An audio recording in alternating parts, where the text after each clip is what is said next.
Bonjour à toutes, bonjour à tous et bienvenue dans cet entretien écho qui va être consacré, si j'ose dire, aux fêtes des Lumières qui se sont déroulées il y a quelques jours à Lyon, évidemment. Et pour en parler, nous avons le plaisir de recevoir Audrey Enoch. Bonjour. Bonjour. Vous êtes la première adjointe à la ville de Lyon, bien sûr, et entre autres chargée des grands événements, faut-il le préciser. Audrey Enoch, première question, elle va être toute simple, évidemment. Est-ce que vous êtes satisfaite de cette édition 2023? Oui, j'en suis très satisfaite parce que c'est une édition qui, une nouvelle fois, a fait une large part à la création artistique.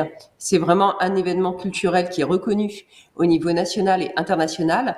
Et cette année, on a eu de nouveau de nombreuses œuvres, 32 exactement, très variées, qui ont pu montrer tout ce qu'on peut faire en termes de création lumière, que ce soit des projections, des mappings, des objets de lumière.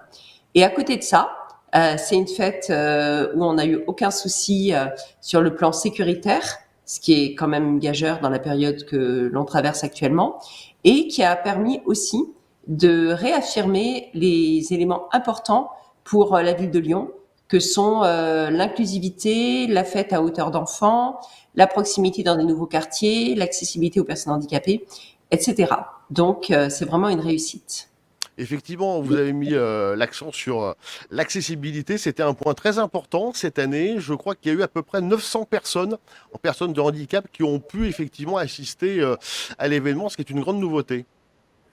Oui, et ça encore, les 900 personnes, c'est celles qui ont spécifiquement demandé à profiter d'aménagements faits pour les personnes handicapées, que ce soit les visites organisées en groupe pour les sécuriser, que ce soit l'utilisation des gilets vibrants, par exemple, ou de l'audiodescription sur l'œuvre Ceux du fleuve pour les personnes malvoyantes ou malentendantes.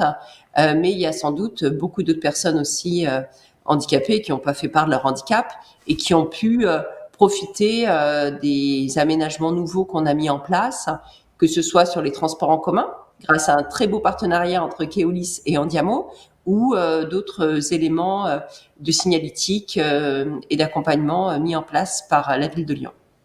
Vous connaissez à peu près, Audrey Enoch, la fréquentation globale sur les 4 jours? Alors c'est une question difficile parce qu'on se concentre surtout nous sur la qualité des œuvres proposées et de l'accueil du visiteur, plus que sur son nombre à proprement parler.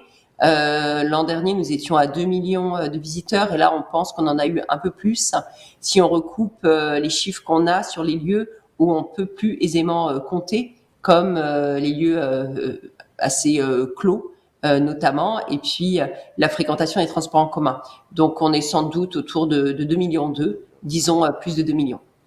Venons-en, si vous le voulez bien, à l'aspect financier de cet événement. Il y a eu, évidemment, dans la presse, dans les jours qui ont précédé, une sorte de petite polémique sur un budget qui avait soi-disant baissé.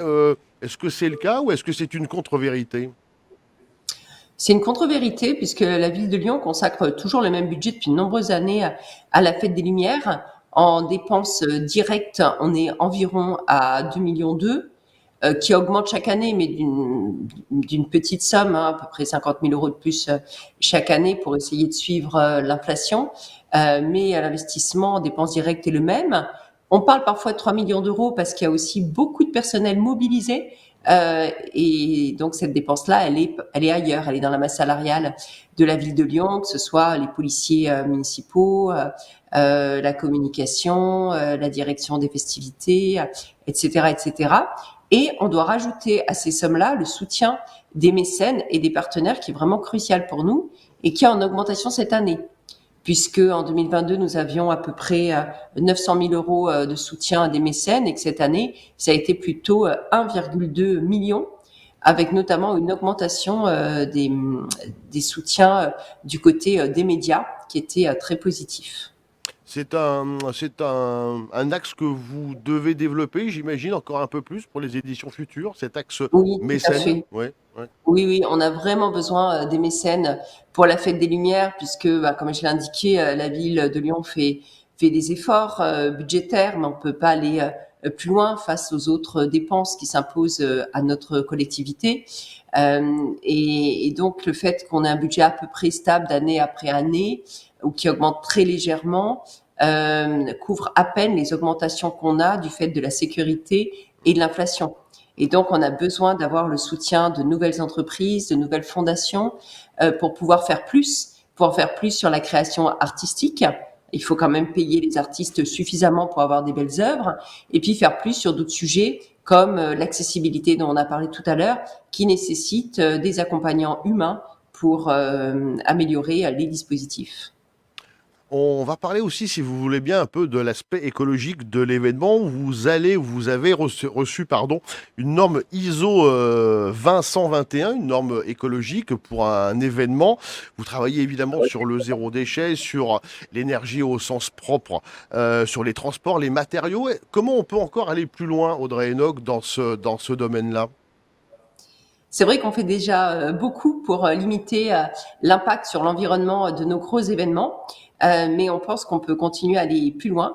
Et donc le fait d'être certifié organisation des événements durables, la norme ISO 20121, nous permettra pour la Fête des Lumières, mais également pour l'ensemble des événements organisés en régie par la ville de Lyon, puis également ceux qu'on soutient au niveau de partenaires, de pouvoir faire mieux d'année après année. Et on a une vision assez large de la transition écologique, c'est-à-dire que c'est, comme vous avez indiqué, des éléments vraiment liés à l'environnement, la question des déplacements, la question du zéro déchet, la question de l'alimentation aussi sur les lieux de pause, qui est une alimentation locale, bio, zéro déchet, avec une option végétarienne à chaque fois. L'énergie aussi, le réemploi des matériaux, on essaie d'améliorer tout ça et on essaie aussi d'améliorer l'inclusion, le vivre ensemble pour que tout le monde puisse profiter en responsabilité de ces gros événements. Avant-dernière question, avant l'événement également, un certain nombre d'associations de commerçants par voie de presse, de communiqués de presse, étaient un petit peu étonnés de ne pas être mis assez dans la boucle pour participer à l'événement. Ce sont des choses qu'il faut améliorer. C'est une question de dialogue entre vous et certaines associations de commerçants.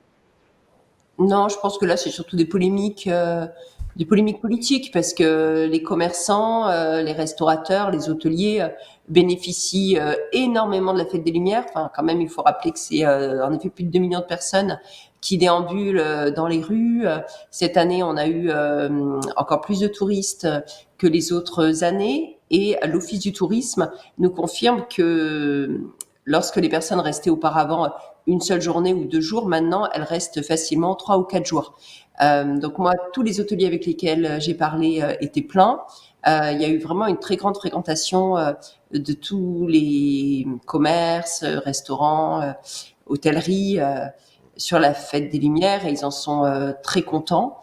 Voilà. Après, évidemment, c'est pas non plus à ces représentants du monde économique de discuter de la programmation, comme ça a pu être un peu dit dans la presse. C'est sûr que c'est pas peut-être dans le quartier de la Duchère qui a le plus de revenus financiers à attendre de la Fête des Lumières, mais pour nous, c'est important aussi que tous les Lyonnais et toutes les Lyonnaises puissent profiter de la Fête des Lumières.